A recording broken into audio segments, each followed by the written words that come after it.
Age Tech Innovators. Welcome to Age Tech Innovators, the podcast where we explore how technology is transforming the way we care for our aging population. I'm Monty, your host and founder of Yokuru.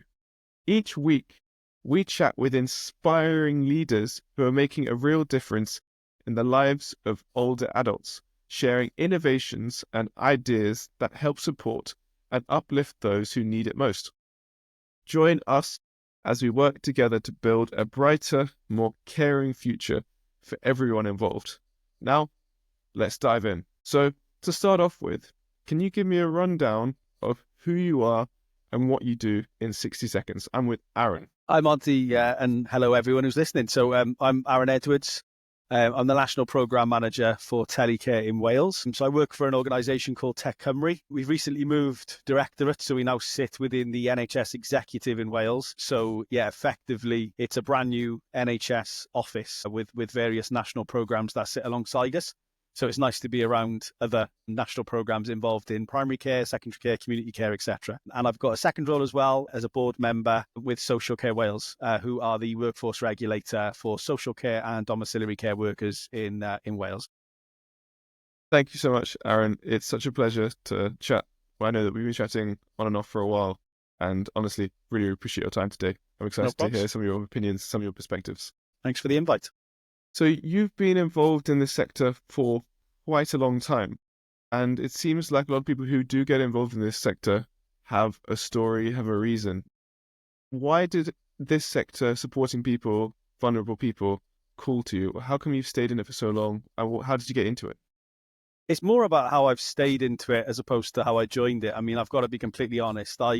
I stumbled into this role. I'd kind of had every job imaginable, and the last job before sort of coming into this area was a postman. So that's how crazy and varied my career was.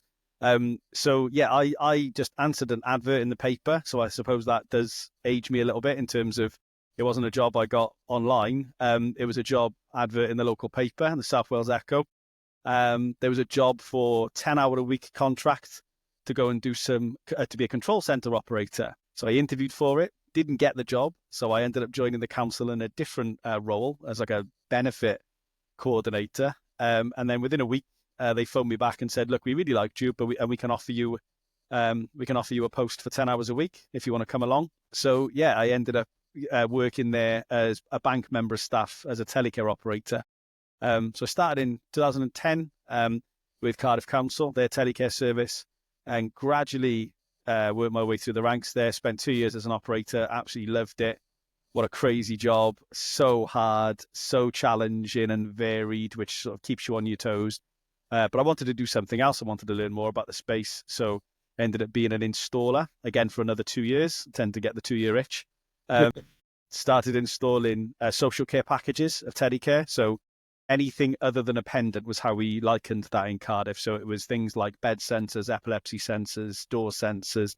And that gave me an appreciation for sort of the positive impact that it can have in helping people getting them home from hospital quicker, supporting that kind of wider wraparound of independent living through technology, and just going out there and speaking to people. And I've got to be honest, out of all the jobs I've had, I probably hope my boss doesn't listen to this, but that particular bit was the bit I enjoyed the most. The installation bit, that 2 years was fantastic, and I wouldn't change that for the word. I think that gave me a good grounding, really. And whenever I kind of struggle sometimes to kind of keep the morale going when I'm doing my job now, because it can be quite taxing and quite stressful in a high pressured environment, I think back to them, because that's ultimately what kind of made me stay, I think. And it gives me that perspective that you're doing it for those people at the end of the day. So, yeah, done every job you can imagine within this space, middle management, senior management, and then obviously now as the national lead for Telecare in Wales. Wow, what a journey. What stood out? You mentioned that it's those 2 years that you found super rewarding. Can you explain that a little bit more? What does that mean? It's just actually going out and seeing people. So as an operator, I suppose you're semi-detached from it in a sense, because it's effectively a record of the person on your computer, and it's their voice coming through. And you've got to be very sort of process driven, because if you mess up and you don't escalate that call appropriately, then obviously the outcome can be pretty stark. So from my perspective, the pressure was slightly off, in taking a different sort of approach and going out and doing installations. And I felt like it was more about then like meeting people, so the users, their family, and as I said, seeing the impact that technology can have. Specific example was lady was pillar to post with discharge teams within a hospital in Cardiff, and they invited me along. I'm thinking, I'm kind of entry level position here. I'm not in a position to go and speak to clinicians and social workers. I felt really out of my depth. But being able to say, it doesn't matter if Mrs. Jones is bedbound and transfers to the chair. She doesn't need someone there with her. She needs obviously help in getting the transfer. But what I can do is put a bed sensor on and a chair sensor on, and I can virtualize them. And if pressure is taken off the chair sensor and not applied to the bed sensor within a predetermined time, so the transfer, we know Mrs. Jones has fallen, for example. So yeah, it was just seeing how technology kind of brings to life and makes a positive impact on people that kind of stood for me. And that's kind of, what I've kept going throughout the years. How does this inform your decisions now you're leading some of the decisions when it comes to the actual Telecare as a whole initiative within Wales? How does seeing that day to day transform into that? So I kind of wrote the strategy 2 years ago, but it's very much in mind that we're a kind of B2B organization. So we're a national program that represents the local authorities, the housing associations that obviously offer these services to their users and Welsh citizens on the whole. So I suppose it's just keeping that in mind that our strategic themes, although are largely focused on digital migration and largely focused on data and the importance of data, that there is still a human at the end of it. So anyone who kind of hears me speak, I'll throw a load of data at people. But at the same time, it's coming from not necessarily a place of me just being obsessed and consumed with data. It's being able to demonstrate that the data means something for the person at the end of the service, and thinking smarter about data will allow us to provide a better service. So yeah, I think that does come through, even though sometimes it is tricky being in a B2B because I don't have any direct input with citizens, but the national initiatives that we roll out, that local authorities and housing associations use and adopt, do have an impact. So I suppose it's just being mindful of that there is a person at the end of the reams of data that we're capturing on our citizens at the moment. So you have all of this data, you have this personal experience of understanding how individuals can be helped using technology, and you have this unique overview of the housing associations and local authorities.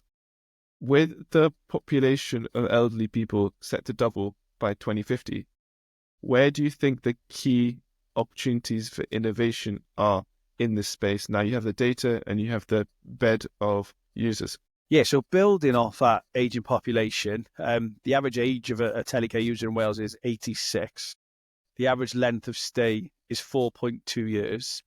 And 48% of people at the end of their Telecare service will die, unfortunately, and 22% go into resi cares. For me, that isn't a sustainable, the way it's delivered at the moment isn't necessarily going to be a sustainable service moving forward if the aging population is due to double and, councils are still faced with increased external financial threat. This is a self-funded service on the main in Wales, and we notice whenever prices go up, and they've gone up by 40 pence on average across local authorities in Wales over the last 4 years, that there's an inevitable decline in service user numbers.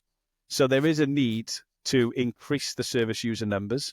And I think the only way you can do that and target people under the age of 86, so getting people a bit earlier on their life course, is to offer a more enhanced, personalised, preventative, proactive, all the P's, type service.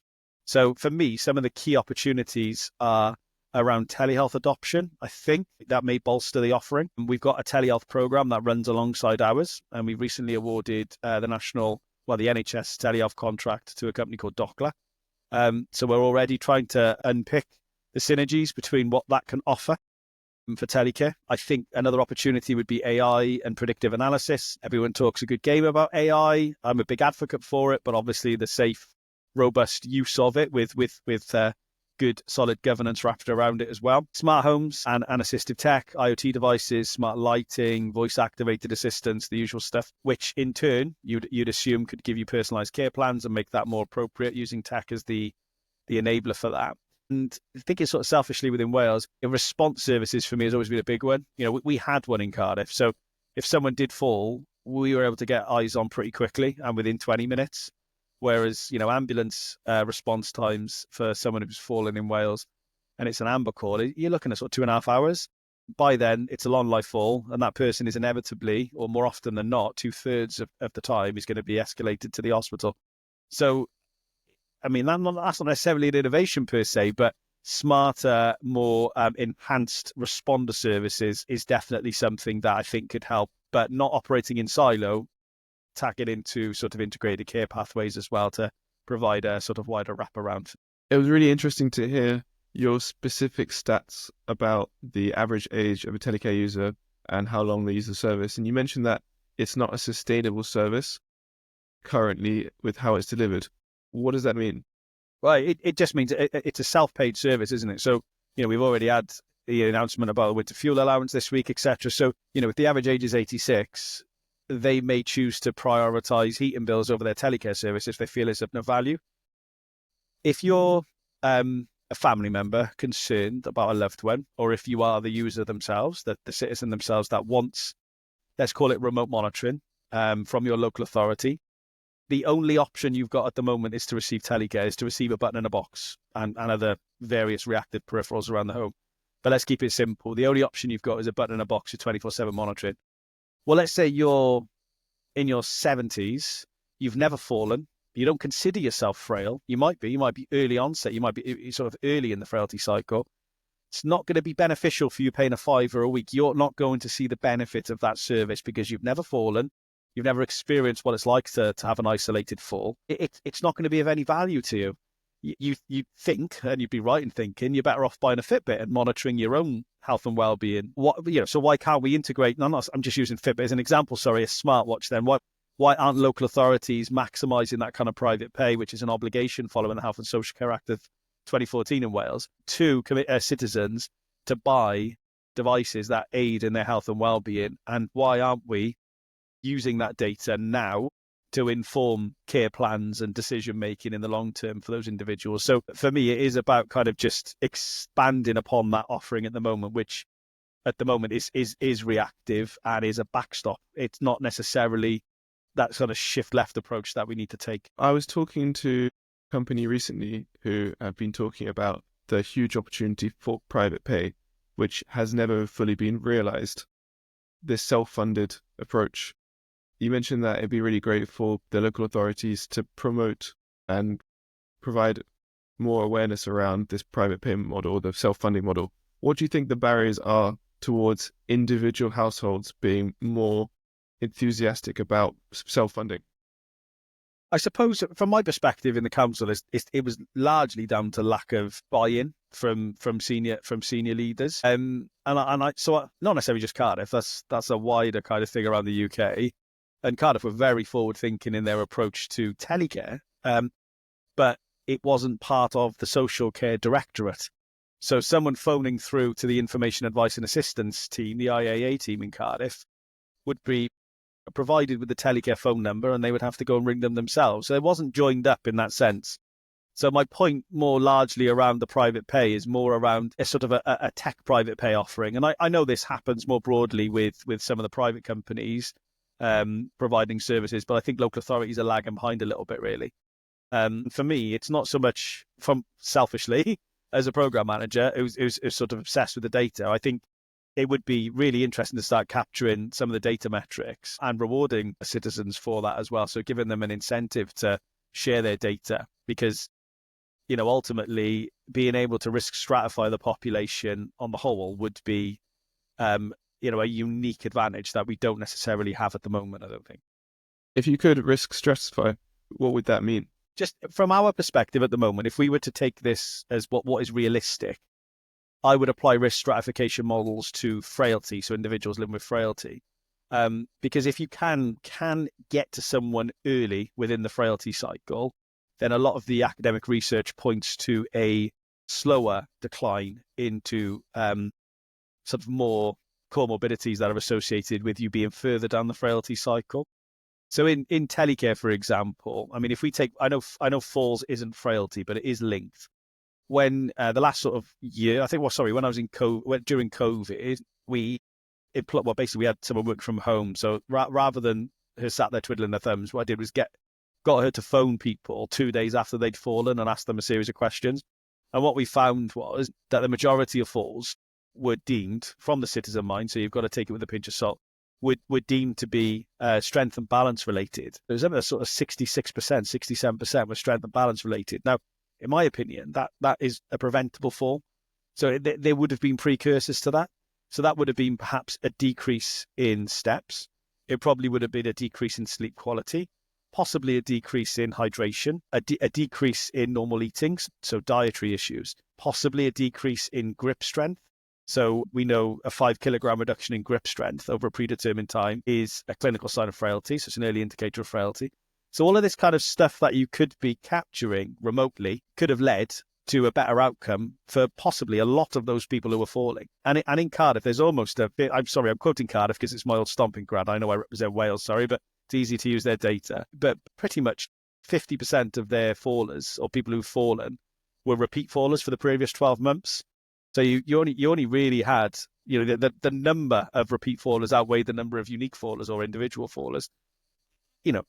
As I was mentioning earlier around the long-term sustainability of services, and I kind of came at it with a finance sort of lens, even just from looking at the numbers of people falling and the impact that then has, especially on the 11 local authorities in Wales that don't have a responder service where they are sending out the ambulance service. It's not going to be sustainable in the long term. It just really isn't. So we need to just think a lot smarter about the application of tech earlier on in the life course to be able to drive a more preventative model, to tailor care plans, to tailor support plans. And yeah, it can't just be done by reactive peripherals that are in people's homes. There's a lot of moving parts to track data consistently and tie it all together and provide insights that are actually actionable. Where do you see the biggest challenge being in this? Do you think it's getting the actual sensors? Do you think it's installing them? Where do you think once that part is broken in terms of the back of it, we can progress? Okay, so I think there's a lack of standardization of data initially. So if you are going to build a data model that's predicated on algorithms, mathematical models, etc., you've got to have clean data coming in. That there needs to be a cleanse of that data. The other thing as well with standardized data set is you're able to thread some consistent benefit measures around it as well. So at the moment, I still haven't seen a compelling case for benefit realization in Telecare. And I know some people are probably watching it going, well, do it then, Aaron. You're national lead for Telecare. Sort it out. And we're trying to. The problem, again, is a lack of standardization of data. So we have taken a tangible step to bring in the Welsh Telecare data set, which won't necessarily solve the problems, but it's a starting point for a consistency in the way in which calls are closed down in Wales, for the way in which citizen records are kept and maintained, for decommissioning, for the different types of products and solutions that are on the market at the moment and their ability to talk to the ARC in the same way, regardless of which ARC you're on, and also then bringing in a standardized reporting method around that as well. So being able to visualize that into various dashboards, but also being able to sort of scratch that itch around benefit realization. So from my perspective, to answer your question around data, at the moment, I don't think, and I may be wrong, but the current sort of digital ARCs that are on the market at the moment, have they got the ability to be able to monitor, to receive the millions of data points that are going to be being sent from users, from various peripherals in their home, and then be able to churn that into an algorithm and then spit out a amber proactive alert or a nudge to what you're wearing, for example, wearable, for example, or a broadcast message over an electronic. So at the moment, I don't think they are, but we have seen the movement towards more ambient assisted living monitoring platforms, so more connected care platforms. So that to me is the answer. I'm sort of in the middle of writing a proposal at the moment to kind of almost fund one of these types of service or types of platforms, and run it alongside a telecare service as well. So almost you've got a proactive telecare service running alongside a reactive service. So yeah, I think that might be one of the reasons is purely because at the moment services are kind of like for like replacing with the digital migration to keep the lights on. Yeah. And it's not the wrong decision. It's not the right decision. It's kind of somewhere in the middle because I think the technology hasn't necessarily caught up, but the technology is catching up now. So services and commissioners need to think a bit more savvy about what they do in terms of their decision making and their long-term planning. So we've seen in the market some organizations being quite hesitant to changing, and this is the same for all industries. What do you think is going to happen to the organizations that don't adopt new integrations, new technologies going forward? I think they'll get left behind ultimately. But I think, for example, it's a bit different, sort of the English model to the Welsh model, even the Scottish model, to a lesser extent with Scotland, because like us, they've got a national programme that is wrapped around. So, for example, if we were to be able to take an ARC and support, or sorry, a service who has an ARC, a service through a transition towards a connected care platform, interoperable protocols and solutions, Amber alerts, wearables, IoT devices, building care plans off the back of that, robust benefit realization models off the back of that, then we would make such a compelling case that no telecare service would be left behind in that instance, purely because we've got access to the 7 regional partnership boards in Wales, and we're in the NHS Executive, which is a national programme. So we're able to kind of drive that forward and incentivize that model, because if it works, we will be able to get funding to scale it out further. Again, we're very early doors on that. I just think that I don't think the imperative is around the service providers necessarily to all upgrade on their own. You know, come and sit with us and work with us, and we'll do something together and do something really, really amazing. For me, it's more around the supplier market kind of staying the same and digging their heels in a little bit. They've got to evolve too, and we're seeing some doing that, and we're seeing some staying fairly stagnant as well. So appreciate it. We've got 2 more questions. If you suddenly fast forward the clocks and it was 50 years ahead, and you were an elderly man and you woke up and you had an elderly body, what would you think technology-wise you would like to see? What would you personally want to use to stay independent for longer? Good question. And yeah, in 50 years I'll be 89, I hope. I'm hoping I've got an exoskeleton, to answer your first question. So getting out of bed isn't a problem. I don't know, maybe, yeah, Iron Man style, isn't it? You know, just there's the news this morning. And I'm not sure. I think 50 years is pretty far in advance. But from my perspective, like, that one of the main challenges I get from people outside of this industry, usually, because I speak to a lot of people that aren't necessarily involved in tech, more around policy, is that kind of big brother factor as well. What do you want? I mean, there was this talk of, Amazon or Alexa knowing how much food you've got in your fridge, and then saying, right, you need to go and buy blah, and this is where you buy it from us. I don't mind that. I love that. Make my life as easy as possible. Take out those mundane things that I don't necessarily want to do myself. I don't want to have to think about what food I've got in the fridge. If you tell me I've run out of orange juice, crack in, order it, get it done. So that kind of the automated nature of monotonous tasks, fantastic. I don't mind that. And then from a sort of broader health and social care perspective, from a health side of things, I would love to just have wearable that is able to just do everything, so it's able to raise the alarm if I've fallen, for example, but it's also able to check, atrial fibrillation. It's also able to check oximetry levels, my blood pressure, and that sort of stuff is there now on the whole. But, Apple will say this isn't a medical device. Well, I want it to be a medical device. So in the future, I would want it to have, that level of certification and, having gone through all of the clinical kind of assurance and oversight to ensure that it is a medical device and it's accurate. So, yeah, from a health perspective, just that all singing, all dancing, wearable, that kind of tracks everything about me. And then from a well-being perspective, it kind of is just that smart home offering. Just whatever tasks you can make easy for me, great, whatever that may be. Yeah, I appreciate that. That and an exoskeleton as well, of course. Exoskeleton, perfect. Yeah, what is back pain? I don't know. I haven't had it for 20 years. I've got an exoskeleton. I haven't had it back in 20 years. Yeah. We'll have people who are listening to this who are not working in the healthcare or the tech space, but are curious about entering it. What encouraging advice do you have, or would you offer to listeners considering career, considering bringing innovation into this space? Yeah, I think it is encouraging. I think when I started in 2010, it was almost seen as a tack on to a housing service.